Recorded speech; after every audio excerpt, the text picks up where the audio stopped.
Hola a todos, bienvenidos una vez más a este espacio de Conversemos Sanamente. El día de hoy tenemos un súper invitado, el psicólogo Luis Aya, con especialización en pedagogía e investigación y maestría en investigación integrativa y otra en paz, desarrollo y ciudadanía. El psicólogo Luis es docente universitario y líder en proyectos sociales y comunitarios. Bueno, Luis, bienvenido y muchas gracias por aceptar la invitación. Muy buenas tardes, Diana. Gracias por invitarme aquí. Gustoso de charlar un ratico sobre todo esto que está ocurriendo en el país. Así es, muchas gracias, Luis. Bueno, y pues con esta bienvenida quisiera que arrancáramos un poco hablando desde la psicología social, que es un poco como tu área de experticia. Entonces, cuéntanos un poco sobre la psicología social. Bueno, pues digamos mis áreas, yo las tendría como en tres. Pues, trabajo en la parte social, en la parte comunitaria, en la parte política. De pronto hago la aclaración para aquellos de pronto que no tienen muy claro cómo es esa división. Entonces, digamos, lo social va a estudiar, su objeto de estudio es la sociedad en sí. Lo comunitario son esas formas en las cuales los grupos tienen fines conjuntos, metas conjuntas y tienen una serie de códigos que los abarcan. Entonces ya sería lo comunitario. Y de allí cuando se habla que esos procesos sociales, que esos procesos comunitarios van a incidir en mantener, cambiar o crear una nueva ley, entonces estamos hablando de lo político. Y siempre desde los marcos de la psicología, ¿no? Desde el marco de la mente humana, llamémoslo así, por ahora en general.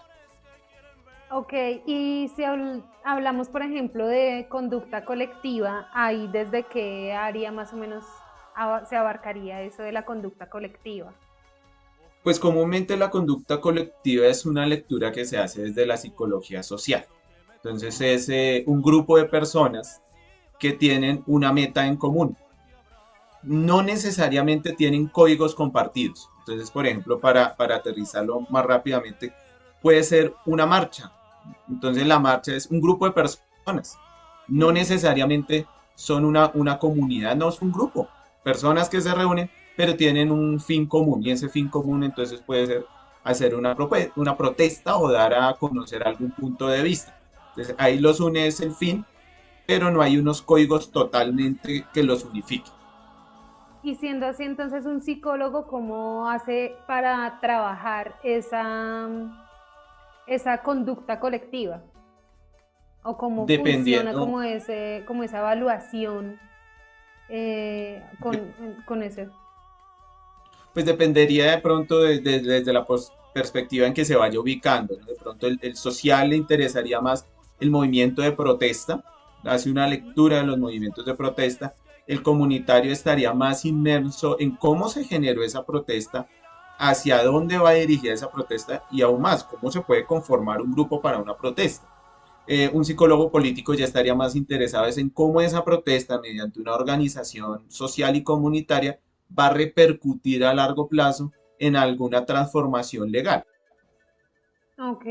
Luis, ¿y tú consideras como la importancia en la participación de los psicólogos, digamos que en hablando específicamente, por ejemplo, del paro nacional, de todas estas marchas, ¿tú crees que los psicólogos juegan algún papel importante allí o no necesariamente?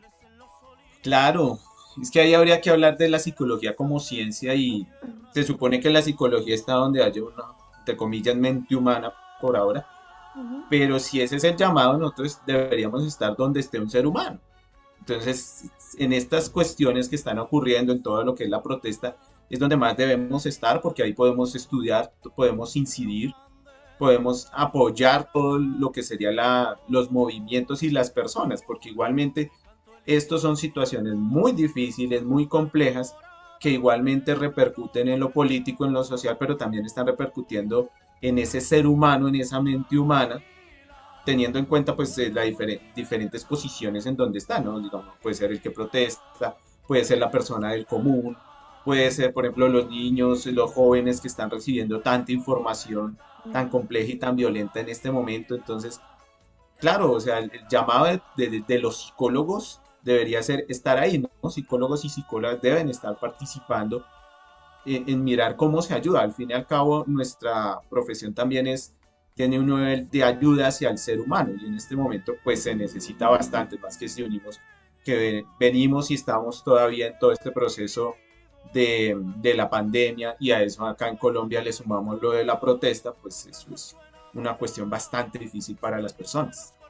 Sí, Luis, aprovecho un poco de esa intervención que acabas de hacer porque esta semana varias personas, digamos que estaban realizando una serie de preguntas en las redes sociales y dentro de ellas estaba una relacionada con la violencia y el paro nacional, cómo hacer como para disminuir de pronto esa ansiedad, esa incertidumbre, esa angustia de las personas que se están presentando obviamente hoy en día por todas estas imágenes de violencia que ahora los vemos en todo lado, ¿no? En las redes sociales pues abundan las imágenes violentas, los medios de comunicación, incluso esa desinformación. ¿Cómo hacemos como para esos tips como para disminuir de pronto o para el manejo de esas emociones? Pues digamos lo que pasa es que la situación es muy compleja, ¿no? Miraríamos como diferentes panoramas o diferentes lugares. Hay un lugar que puede ser el lugar personal. Entonces ahí cuando hay situaciones muy difíciles para poderlas sobrellevar, es bueno a veces tener un acompañamiento de un profesional para que también nos dé así herramientas precisas y claras, porque a mí a veces me da miedo cuando uno habla de tips en estos canales, Sí. porque entonces todo el mundo asume que ese tips que se dio allá me cae perfectamente a mí y a veces no. Entonces ahí es necesario también tener un acompañamiento. Uno puede decir, digamos así a nivel general, cuando uno revisa todo lo que tiene que ver especialmente con neuro, que hay unas neuronas que se van dañando cuando usted está sometido a mucha presión y está viendo mucha violencia. No necesariamente tiene que vivirla, con el hecho de ver noticias ya se está Ujú. sobrecargando.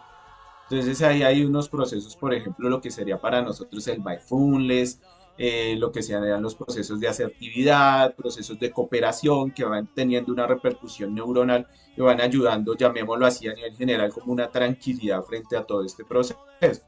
Pero igualmente cada uno es diferente. Si yo estoy viendo todo este proceso desde la televisión, a que yo esté viviendo este proceso porque soy el que vive ahí en la esquina donde están ocurriendo los hechos violentos, pues la carga va a ser diferente. Entonces también ahí se necesita un acompañamiento, eso sería digamos como a nivel individual. Igualmente a nivel colectivo como individuo y como ciudadano, necesitamos empezar a tomar cierta participación, no nos podemos aislar, porque cuando a veces uno escucha en todo este cuento que en Facebook hay muchas noticias, todo lo que son redes sociales, noticieros, uno queda muy cargado, entonces como que la solución es no lo mire. A Ujú. nivel individual puedes ayudar por un tiempo, pero a nivel colectivo no funciona, porque es también darle la espalda a una realidad muy compleja que está ocurriendo. Y cuando usted le da la espalda, después también vendrá un proceso de culpa. Sí. Entonces, en vez de disminuir una cosa, lo que vamos a hacer a largo plazo es aumentarlo. Entonces, a nivel colectivo, es un trabajo en el cual uno tiene que empezar a mirar cómo apoya, cómo incide, bueno, quitando lo radical de lo que voy a decir, tomando una posición clara frente a lo que sucede, porque eso también ayuda a la mente. O La mínimamente angustia de estar todo bien, esto. como bien informado, ¿no? O sea, también. Entonces, esos son como los venenos y las cosas que se necesitan. Infórmese, se Ujú. sobrecarga uno, pero por lo menos desde que uno tenga claro desde dónde está hablando, eso le ayuda mucho, porque la mente se dispara y empieza, digamos, a sufrir cuando no sabe qué es lo que está pasando. Si uno revisa, por eso es que ocurrió todo esto del paro y empezaron miles de programas de universidades, de colegios, a hablar de esto, porque el ser humano necesita entender y cuando no entiende se desespera. Y ese entender estaría dentro de esa parte más comunitaria que no va a ser fácil, pero por lo menos uno debe tener una perspectiva que le ayude a sobrellevar como todo este asunto. Bueno, y hablando de esos comportamientos de violencia, ¿consideras que esos son planeados o son productos más bien de un comportamiento colectivo? ¿O cómo funciona eso? Que veo a una persona tirar una piedra, entonces yo automáticamente voy y tiro la otra piedra. Si eso es realmente verdadero o es falso, o cómo funciona este tipo de, cómo podríamos analizar este tipo de comportamientos violentos. Pues la respuesta es bastante difícil, ya entra también en una parte legal y uno sin pruebas hablando es aún más complejo. Sí.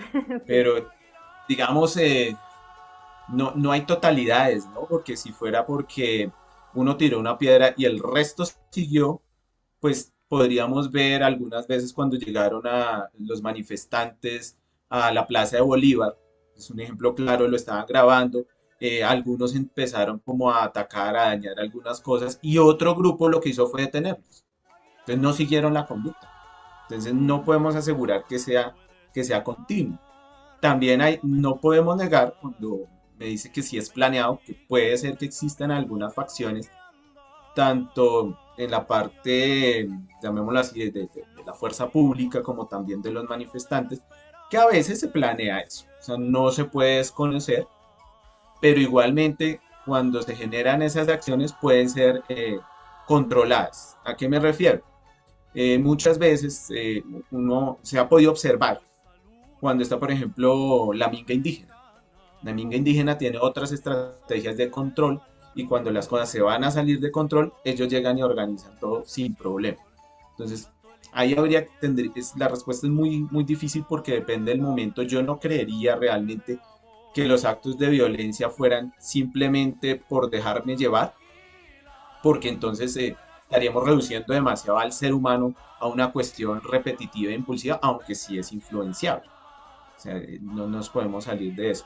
Y de todas maneras lo que está sucediendo entra en unos planos emocionales, psicológicos, hasta antropológicos de lo que es el colombiano, que se ven en un momento donde todo puede explotar, pero también lo hemos visto, no siempre ocurre y la gente tiende al contrario a controlarse. Ahora bien, cuando ya está en riesgo mi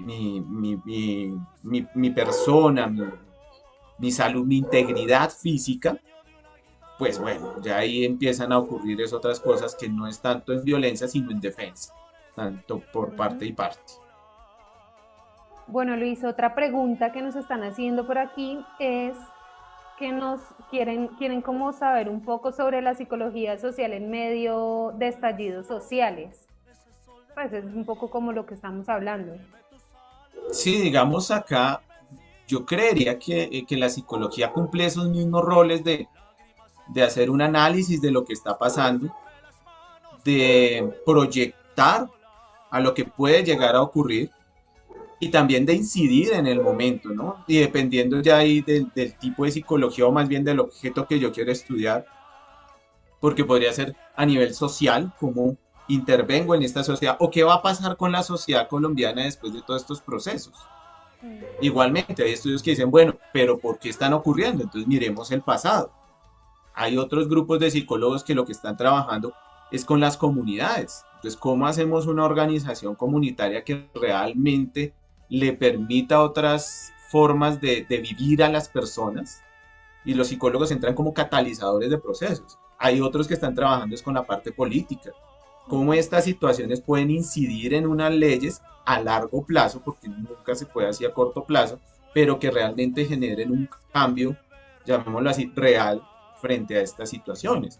Igualmente, como ocurrió con la pandemia, hay un equipo de profes, de psicólogos que, que están trabajando desde lo clínico, porque claro, también la preocupación de lo que está ocurriendo, una mamá que sepa que su hijo se va a una marcha, con todo lo que está ocurriendo puede angustiarla mucho.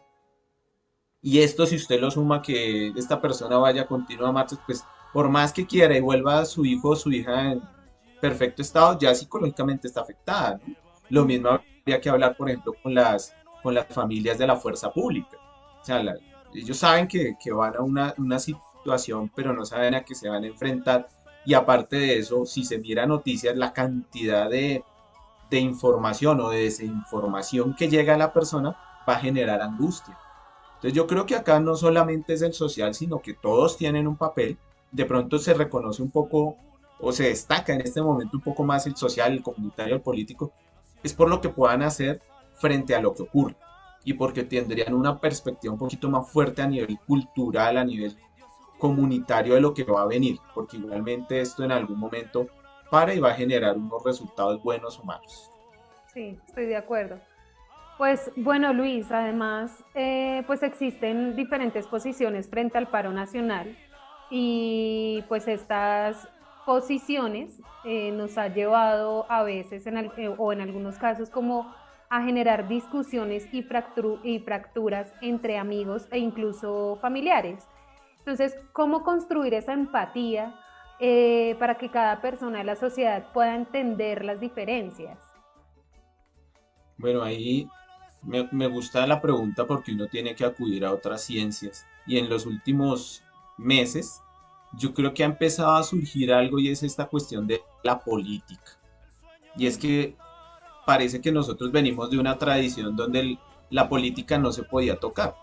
O sea, hay como unas cosas ahí en la forma de pensar de nosotros los colombianos, y es que la política no se podía hablar en la mesa, la política no se podía hablar en los colegios, la política no se podía hablar en las universidades, la política era mejor no hablarla con los amigos, entonces al final no se podía hablar de política y era un problema. Y con todo esto que está ocurriendo, la política está en todo lado. Y el problema es que nunca nos preparamos para hablar de política. Entonces a veces asumimos que cuando trabajamos temas políticos son temas pasionales. Entonces tenemos que dejar de exaltar la pasión y entonces hay de amores y odios, pero no nos damos cuenta que la política se basa en la discusión de posiciones. Entonces, en esa discusión no significa que usted sea mi enemigo, sino que debemos entablar un diálogo en el cual las ideas son las que se deben encontrar, no las personas las que se deben encontrar. Son las ideas las que se anulan, pero no las personas.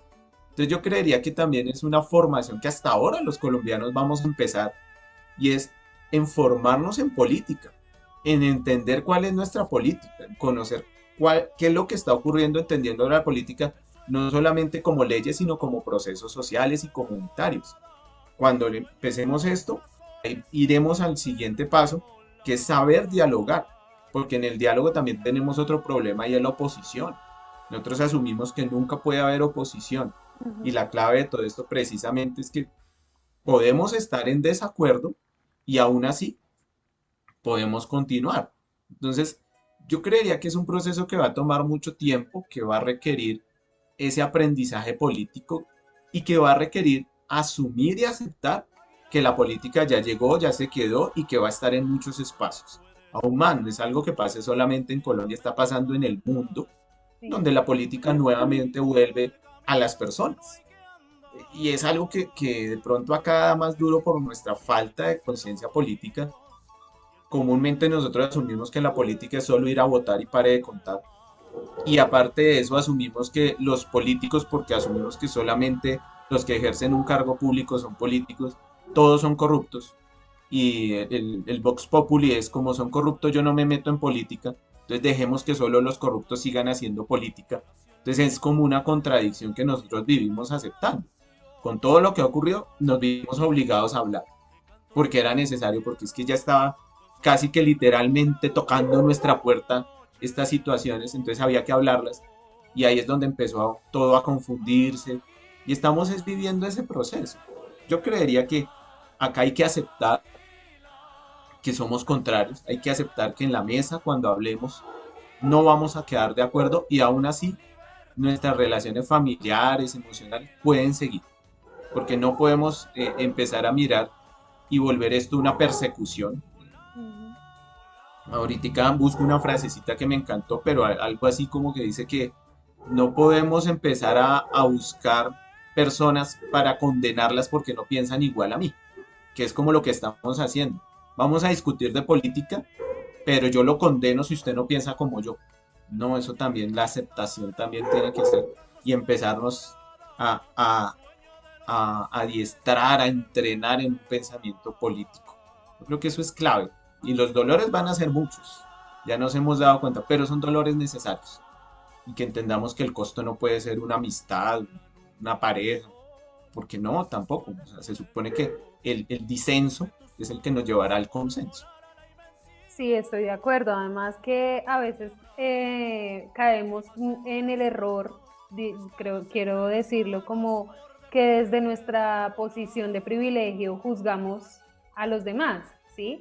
Entonces creo que de verdad pues a esta sociedad le hace falta mucho ese tema de empatía, de entender al otro, de aceptar esas diferencias de pensamiento, de actuar, de cada posición, independientemente de lo que sea, ¿no? Aquí, de hecho, quisiera hacer como un paréntesis también por una pregunta que no sé si te la han hecho en algún momento, y es que, ¿por qué, por ejemplo, los psicólogos a veces les cuesta eh, tratar como sus propios problemas cuando llegan pacientes con problemas muy similares, ¿sí? Entonces, pues también es como el paréntesis va también a que nosotros los psicólogos también aportamos en política, somos seres humanos también, donde también tenemos emociones, donde también sentimos, donde también lloramos, sufrimos. Entonces, pues me parece súper curioso eso porque a veces como que se cierra mucho el tema del el psicólogo es para X cosa y quédese allá, el político es para X cosa, quédese allá, el médico solo allá. Entonces tratamos como que entre nosotros, entre sociedad, nos dividimos también por grupos, ¿sí? Y a veces pues no aceptamos eso, que sí, cada quien puede tener digamos que una área donde se desenvuelve y muy chévere, pero también somos una comunidad donde podemos tener una empatía en conjunto, ¿sí? Entonces, pues me parecía como interesante. No sé si quieres hablar algo de ahí. Sí, sí, ahí lo que pasa es que eso es como decir que porque un médico se enferma. Sí, Igual, o sea, nosotros somos unos profesionales que estamos entrenados precisamente para enfrentar cierto tipo de situaciones, pero eso no implica que no vayamos a tener esas mismas problemáticas. Aún más, si uno entra en este campo de la psicología, eso es lo más curioso del mundo, cuando hay investigaciones que lo muestran, donde los mejores terapeutas de familia son divorciados. sí. La mejor terapeuta que trabaja la esquizofrenia es un esquizofrénico. En una de las técnicas de tercera generación se destaca. Entonces, es que no podemos decir que cada profesión es perfecta. Lo que pasa es que también en Colombia, o bueno, en muchas partes en Latinoamérica, asumimos que la carrera de psicología es una carrera moral y ética. O sea, no porque no la tenga, sino que todo es moral y ético, entonces un psicólogo y psicóloga no puede ser de mal genio, eh, no puede responder feo, tiene que ser todo amor y dulzura, y no, porque pues, somos seres humanos. Lo que pasa es que tenemos herramientas porque hemos sido entrenados para trabajar estas cosas. Eso ahí hay una diferencia. Por eso mismo el médico se enferma. El médico tiene un conocimiento que lo lleva para tratar enfermedades, pero no por ende puede evitar las enfermedades en sí mismas. Que es a veces como esas pasiones fuertes que los colombianos tenemos, que es o todo o nada, y a veces también nos separa, a veces como la realidad. Dicen, a mí me encanta también eso que en Colombia vivimos como ese realismo mágico. Entonces no es que, por más que nosotros veamos las cosas, nosotros preferimos es aceptar la realidad que creemos, no la que vemos. Muchas veces eso choca con, con, con la realidad como más común. Eso nos da duro. Sí. Bueno, Luis, y ya como para ir cerrando un poco la idea de esta charla, eh, ¿crees que la psicología puede contribuir a mejorar nuestra sociedad? Totalmente, totalmente. La psicología es una ciencia que se crea precisamente para aportar. Claro que a nosotros los psicólogos nos toca tener cuidado, a nosotros las psicólogas nos tocaría tener cuidado, y es precisamente en ese punto donde pueden utilizar y nosotros podemos quedar con la idea de que nuestra profesión es para volverlos a todos igualitos y igualitos. Así el mundo se esté cayendo, todos tienen que ser iguales. Y no, ahí hay que tener un criterio, hay que tener un pensamiento crítico también, porque no, hay un pensador que dice, no hay nada más peligroso que aquel que adapta a las personas a una sociedad cuando la sociedad está dañada. Y ahí es donde nosotros también debemos ser críticos con nuestra profesión. No es que todos deben ser iguales, pero sí debemos es permitir que cada uno descubra su camino. Entonces, que cada uno pueda empezar a relacionarse con lo que realmente está buscando. Y ahí entran los clínicos, los educativos, los jurídicos, los políticos, toda esta psicología, porque al fin y al cabo la idea es aportar. Y digamos, haciendo aportando un poquito a todo esto que estábamos hablando, pues claro, ahí los psicólogos frente a todo este proceso que está ocurriendo, yo creo que tienen mucho que decir, demasiado que decir. Pueden empezar a aportar desde diferentes lugares. Yo a veces por ahí voy tomando como noticas para que esto vaya quedando así en la memoria colectiva. Y es que a veces los psicólogos debemos asumir que aunque trabajamos lo clínico, pero también en este momento se necesita algo social, cultural, político, donde también podemos incidir. Hay unos comportamientos o hay unas formas, por ejemplo, deberíamos estar muy enfocados en trabajar la confianza, o sea, la confianza consigo mismo, pero también la confianza en el otro. Y es algo que se pierde, desde lo institucional hacia abajo se ha perdido. Y con todo esto que ha ocurrido, pues aún más. Y ese trabajar la confianza, no solamente, imagínenselo, no solamente es social y político, es económico. Los mejores países que tienen mejor inversión extranjera es los que muestran mayor confianza, donde usted realmente le da ese dinero y dice, porque yo sé que ese país sale adelante, pero cuando tienen conflictos así tan complejos como los de nosotros, se pierde confianza y perdemos inversión extranjera. Y ahí nosotros tendríamos que hablar mucho de relaciones, de empatía, de confianza. Entonces ahí hay un gran campo que nosotros debemos empezar a trabajar. Y lógico, esto no es a corto plazo, sino que tiene que ser a largo plazo. También esa idea del respetar al otro, o sea, de respetar la diferencia. Yo creo que nosotros tenemos esas formas básicas de respeto bien elaboraditas. El problema es cuando encontramos diferencia. Lo tomamos personal y pensamos que al otro hay que exterminarlo, en vez de pensar que al otro hay que mostrarle otras panorámicas para que de pronto cambie de opinión. También vendría a trabajar mucho esto del altruismo, ¿no? De dar sin esperar nada a cambio, porque la mayoría de gente dice, no, eso, nosotros somos malos por naturales. Yo no creo mucho eso. A mí me gusta mucho el ejercicio de la olla comunitaria. Y a veces uno tendría que acercarse a la olla comunitaria, ver cuánta gente dona su tiempo, dona alimento, con tal que el otro coma. Ni siquiera están pensando en el proceso político que puede haber ahí de fondo. Están pensando es que, que el otro tiene hambre y yo doy, aunque sea mi tiempo, para ayudarlo. Entonces yo creo que ahí también hay un tema que profundizar. El clásico, el del conflicto, el de la oposición del otro. ¿Cómo hacemos? Porque tenemos la idea que no debe haber oposición y no hay nada más sano que la oposición. Porque cuando no hay oposición, yo creo que lo estoy haciendo todo muy bien y puede ser que le esté embarrando es el doble. Y como nadie me dice nada, se supone que las grandes empresas quiebran porque los que se llaman jefes no aceptan la oposición. Y ahí hay un gran tema que también deberíamos empezarlo a trabajar. Y otro tema que yo tengo por acá es el de la duda, ¿no? El de la duda, la crítica.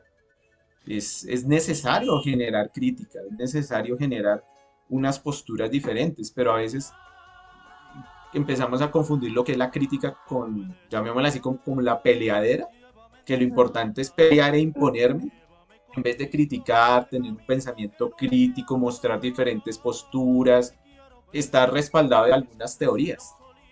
Ahí sí, para no dejarnos llevar también. Y lo último, su merced lo mencionaba y es eso, que a veces es la indiferencia, pero a veces también es el desconocimiento, ¿no? Porque uno habla de todos estos procesos y uno asume, por ejemplo, lo que ocurre en la calle con los muchachos, de la protesta social, pero a veces uno ignora, por ejemplo, que también hay otros actores. Están, por ejemplo, la población indígena. Uno normalmente cuando habla de estos temas no lo tiene en cuenta.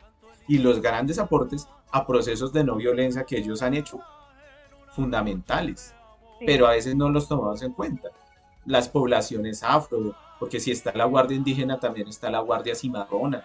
Entonces son otros actores que están dentro de todo esto, que están generando otro tipo de aportes, la población campesina. Y a veces también hay un desconocimiento. Yo creo que también ahí pecamos los colombianos porque no nos informamos de cómo hacer las cosas, de cómo hemos llegado acá. Y entonces ya esto se sale de psicología, entra a ser historia, pero también es necesaria, ¿no? La historia, la memoria, cómo es esa construcción. Entonces yo creo que ahí hay mucho que hacer, al contrario, tenemos es mucho que hacer, pero hay que romper la idea que podemos hacer solamente lo que solo nos han enseñado, sino que hay que empezar también a innovar, porque es que el mundo ya nos cambió, ya es otro, nada más esta serie de encuentros ya es otro. Entonces tenemos que empezar a hablar otros lenguajes y hacer otras acciones que aporten, creo que en Colombia está muy fijo eso, aportarle al otro y ayudar a los otros. Sí, bueno, Luis, tienes toda la razón. Me comparto casi 100% lo último que dices, de también como de esa desinformación, esa falta de posición, esa falta de aceptación de posición del otro. Como todo eso, pues hay mucho por trabajar, sin duda, no solo para los psicólogos, sino incluso para la sociedad en sí, hay mucho por trabajar. De verdad te agradezco mucho este espacio por compartir también tus conocimientos con nosotros. No sé si quieras comentarnos algo más, quieras agregar algo más a la charla, Pues recomendaciones. las recomendaciones cuando uno habla de estos temas, yo trato como que la gente, o sea consciente de lo que está ocurriendo, que es un cambio en nuestra forma de vida como colombianos, que no sabemos hacia dónde vaya a llegar, pero que sí necesita de cada uno de nosotros, que cada uno de nosotros aporte. Pero para poder aportar realmente necesitamos trabajar mucho lo que es conocer nuestra historia, conocer realmente quiénes somos, trabajar mucho eso, trabajar nuestra identidad. Yo siempre recomiendo cuando uno trabaja esa identidad, mire cuál es la identidad afro del colombiano, la identidad del campesino, la identidad del indígena, y ahí usted va a empezar a comprender cuál es su identidad, ya como que la puede aterrizar un poquito. Entonces, mucha historia, mucho trabajo sobre la identidad, esa idea de ese pensamiento, de buscar esas formas en las cuales el ser humano es bueno, ¿no? O sea, y si no quiere lo profundiza y después lo puede meter en política y economía y por eso existen movimientos desde miradas liberales, individualistas o colectivistas, pero es necesario que también empecemos a entender esa parte económica y que se base en la forma de ser del ser humano, si uno es individual o colectivo.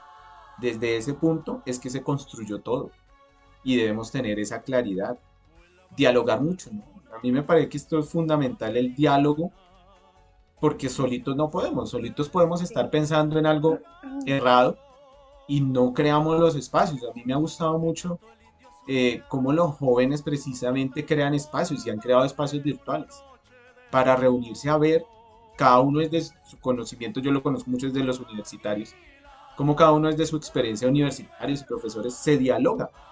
No se necesitan unas estructuras muy fuertes, sino es mirar qué está pasando y tratar de entender muchas cosas que están ocurriendo al mismo tiempo. Y así uno desarrolla pensamiento crítico. Y siempre la clave de todo esto, ¿no? Conócete a ti mismo, hacer procesos personales, que uno esté bien. Porque aquí entre nos no, uno no podría darse como ese estatus de decir mi salud mental está perfecta viviendo en Colombia. No, eso no es así. Todos de una u otra manera estamos afectados y todos de una u otra manera tenemos que trabajar en nuestra salud mental, porque si no estamos bien va a ser muy difícil poder generar empatía, poder generar confianza, poder generar mejores relaciones personales, que sería lo básico para construir procesos comunitarios y políticos. Ahí es donde también nosotros debemos ser conscientes y hacer procesos personales. Todo eso juntico es lo que tendremos que hacer.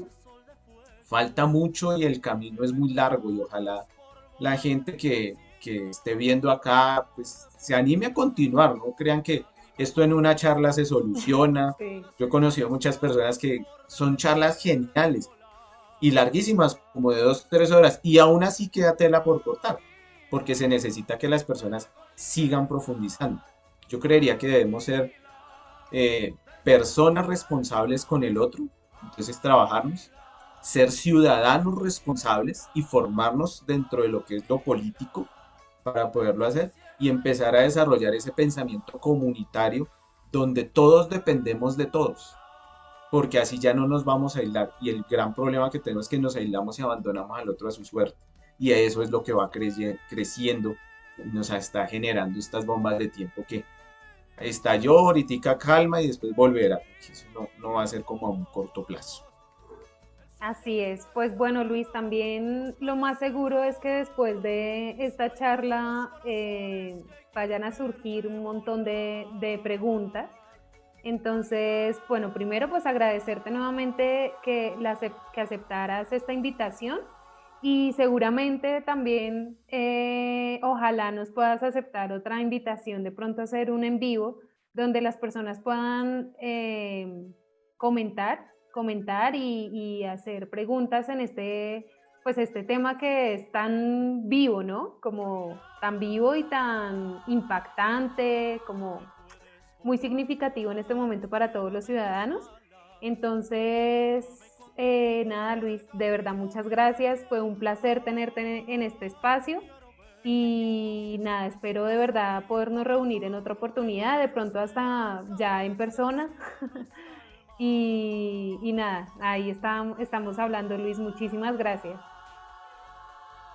A usted, Diana, muchísimas gracias por la invitación y con gusto. Este es uno de los temas que a mí más me apasiona. Entonces, claro, aquí siempre estaré presto para lo que ustedes necesiten. Muchísimas gracias. Bueno, Luis, muchas gracias. Que estés bien. Chao. La canción que cantó el indio a su tierra con su flauta enamorada.